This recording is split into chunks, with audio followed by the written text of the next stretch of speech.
আমাদের দেশের গজল মাস্ট্রো মিসবাহ আহমেদ বলছেন, আসসালামু আলাইকুম। হোয়াট এ ওয়ান্ডারফুল ওয়ালাইকুম মিউজিক্যাল সালাম সেশন। মেজবা ভাই। ওয়ালাইকুম মাশাআল্লাহ। সালাম মেজবা ভাই। আসসালামু আলাইকুম। জি জি। আর এত অসংখ্য মানুষের মন্তব্য আসছে, আমি চেষ্টা করছি মেজবা আমাদের ভাই বলছি, মেজবা ভাই যদিও রেসপেক্টফুলি মেজবা ভাই বলছি, আমি মনে হয় যতটুকু সম্ভব ওনার ফেসবুক প্রোফাইলে দেখলাম উনি সম্ভবত 88 মানে আমাদের সাময়িক এসএসসি ব্যাচেরই মনে হয়। মেজবা ভাই বন্ধুই হয়ে যাবেন আর কি আমার মনে হয়। নিশ্চয়ই নিশ্চয়ই নিশ্চয়ই নিশ্চয়ই তাই মনে হয় হবে।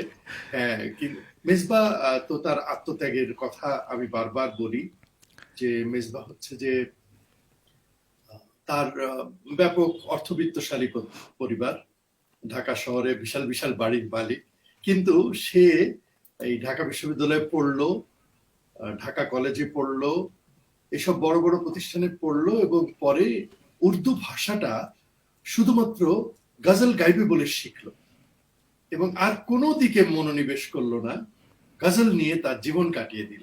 এই হচ্ছে আমাদের মিসবাহ আহমেদ। তার সত্যি তার প্যাশন স্যালুট ওয়ার্দি। আমরা আবার আপনার কাছে যাই কাফি ভাই।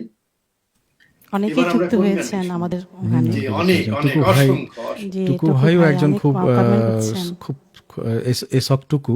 আমি যদি জি। ফেসবুকে পরিচয় তার সঙ্গে, তার ভয়েসটা খুবই সফট এবং খুবই সুন্দর, আমাদের গান আমি হ্যাঁ। কয়েকটা শুনেছি, এত তার মোলায়েম কণ্ঠ, গানের সুরগুলি খুব সুন্দর, দেখছেন কাফি ভাই? খুবই সুন্দর।